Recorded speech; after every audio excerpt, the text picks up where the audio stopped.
piniplex ng mga bagong gamit at mga travels mo sa social media, pero nung siningil na kita, automatic block ang account ko sa'yo. Anyari? Hindi ka nagdalawang salita sa akin nung gipit na gipit ka. Pero bakit ngayong naniningil na ako, ikaw pa ang galit?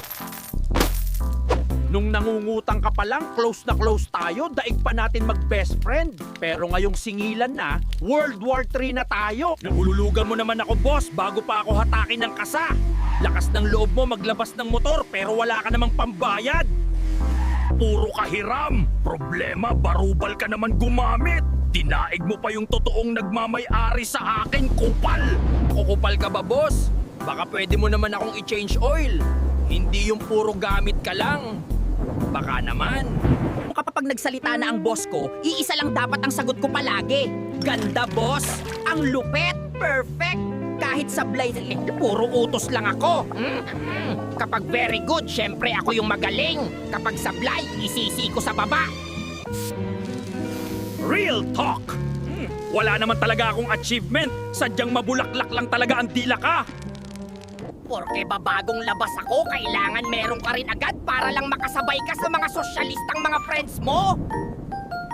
Ano? Mangungutang ka na naman sa Bombay para lang ma-flex mo ako kahit hindi ka na makabayad ng mga utang mo? Ano pang hinihintay mo? Magpabembang ka na kay Ninong para makabili at ma-flex mo na ako sa mga friends mong plastic? Ang lakas-lakas mo magbisyo pero mas malakas kang mamburaot. Bili din minsan. Ang lakas at dalas mo magyose pero wala ka namang sariling lighter.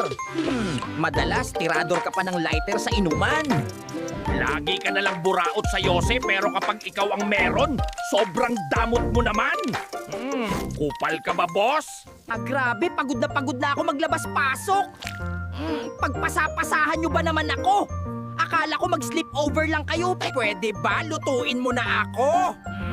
Sobrang lansa ko na galing dyan sa ano mo. Oh, napakamalas ko naman. Gamit na. Ang baho-baho ko pa. Giginagawa mong popcorn ng pulutan, pero pagdating sa ambagan, kwento lang ang ambag mo lagi.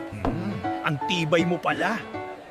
Ang lakas mo magyaya ng inuman, lakas mo pa umorder, pero padating sa hatian at bayaran, biglang lasing-lasingan ka na. Ang lakas mo mandaya pagdating sa inuman, pero madalas ikaw palagi ang unang nalalasing. Moy ka pa.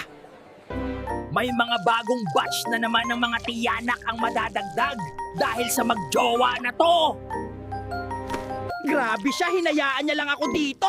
Matapakan mo sana ako at nang madulas ka para makabawi naman sa'yo tong mga tiyanak na to. Grabe, may mga bagong batch na naman ng mga tiyanak na ipaplush sa inodoro. Manghihiram ka na naman ng charger. Mas madalas ka pang gumamit kaysa sa may-ari. Bakit hindi ka kaya bumili? Lagi ka na lang nanghihiram ng charger pero kapag hindi ka napahiram, ikaw pa ang galit. Bakit hindi ka kaya bumili ng sarili mong charger? Papaflex-flex ka pa ng mamahalin mong iPhone 17 fully paid pero wala ka namang pambili ng sarili mong charger? Kupal ka ba, boss? Ang baho naman dito! Tama ba tong ganong napasukan natin? Wakatan mo! Puputek, naliligaw tayo! Bakit nasa lalamunan tayo? Sobrang lansa naman dito! Daming dugo sa paligid, Did! Like and subscribe before AI replaces this channel.